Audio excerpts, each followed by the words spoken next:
What's up, Mid Michigan? Thank you so much for joining me at the digital desk. I'm your digital news anchor, Kyle Macon. Happy Tuesday, guys. It looked like it was going to rain yesterday, but it looks like it is holding off. We're going to have a nice sunny slash cloudy day today, but it looks like the rain got pushed to Wednesday and Thursday. But thankfully, I am not your weather guy, so no harm, no foul there. But hopefully the rain keeps kicking off, and hopefully we have no rain this week. That'd be pretty awesome. But of course, we're at the digital desk. We're going to look at some of the big stories coming out of Mid-Michigan.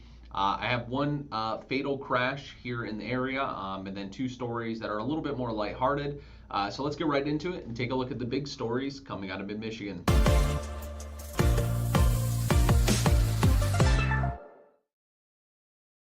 Alrighty, so like I said, that first story we're sharing is a fatal crash. A man is dead after crashing into a tree on Monday night. According to Michigan State Police, at around 6:45 p.m., troopers were dispatched to the area of southbound US 23 near Northfield Rest area regarding a traffic crash. A blue 1994 Western Star dump truck was traveling southbound on US 23 when a tire popped on the vehicle. The driver lost control of the vehicle where it ran off the road and struck a tree, according to police.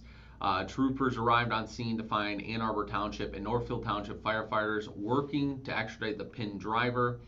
The driver was a 47-year-old man from Flint and was pronounced dead at the scene. Now, that was closed for just over 2 hours as a result of the crash. So yeah, a pretty sad story about a man just losing a tire and losing control of his car. So sad. It's just a sad story all around. So if you guys were up in that area and you knew it was closed down, this is kind of the reason why. Moving over, if you guys are kind of from the Fenton area or the surrounding areas, you guys have probably heard of Sagebrush Cantina.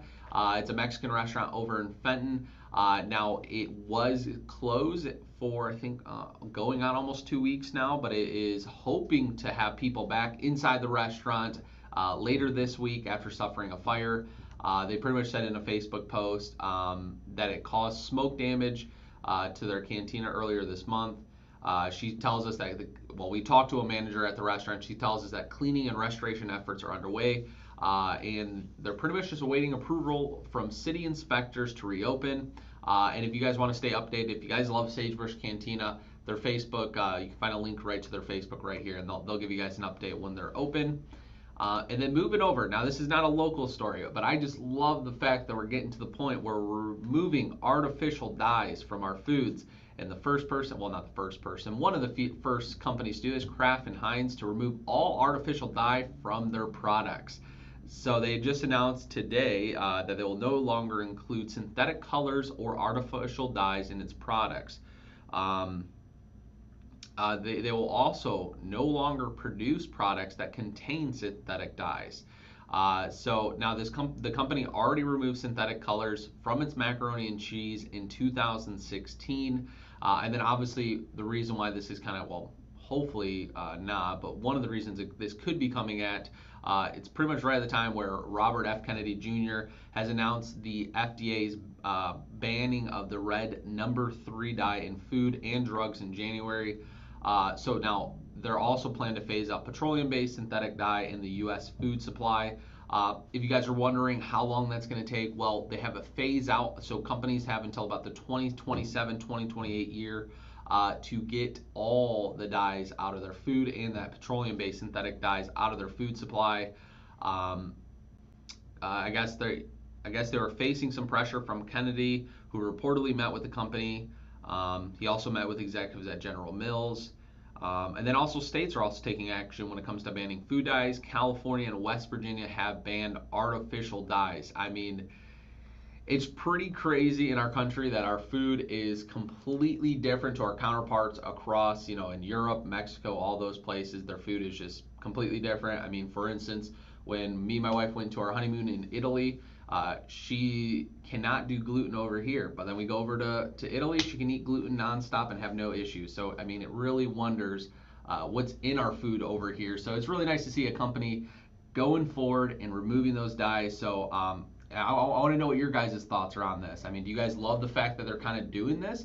I think it's amazing. Get our food more natural, make us a lot more healthy, hopefully stop all the cancers we're seeing and all that stuff. So what are your guys' thoughts on it? What product would you like to see maybe keep following this trend and kind of get ahead of that phasing out operation? But yeah, I want to know about it in the comments. Let me know what you guys are thinking. But yeah, I hope you guys have a great day. Later today, I will also be going out and I'll be doing a live shot with the, let me just get the news for you guys here.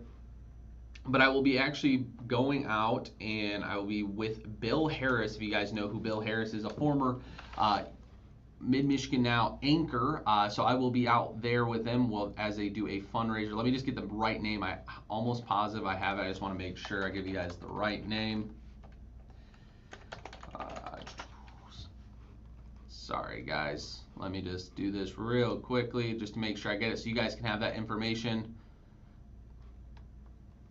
All right, yes, so it's the 100 Club. I knew it was the 100 something, I just want to make sure it was right, but it's the 100 Club. It's a organization that gives thousands of dollars to first responders who have lost their lives, so they give the money to their families to help them out, you know, obviously through that hard times. But tonight at I think it's Redwood Steakhouse, they're going to be having their fundraiser tonight where 5 first responders from around our area are going to be recognized for going above and beyond and helping people out and some heroic stuff. So I'll have a video on that later tonight, and I'm hoping we'll also have the body camera video of some of this heroic stuff that these people have done. So yeah, they'll be getting some money recognized for their hard work. So yeah, I'll be doing that live, so you guys can find that later tonight on Mid-Michigan Now. But anyway, I hope you guys have a good one, and I will see ya when I see ya.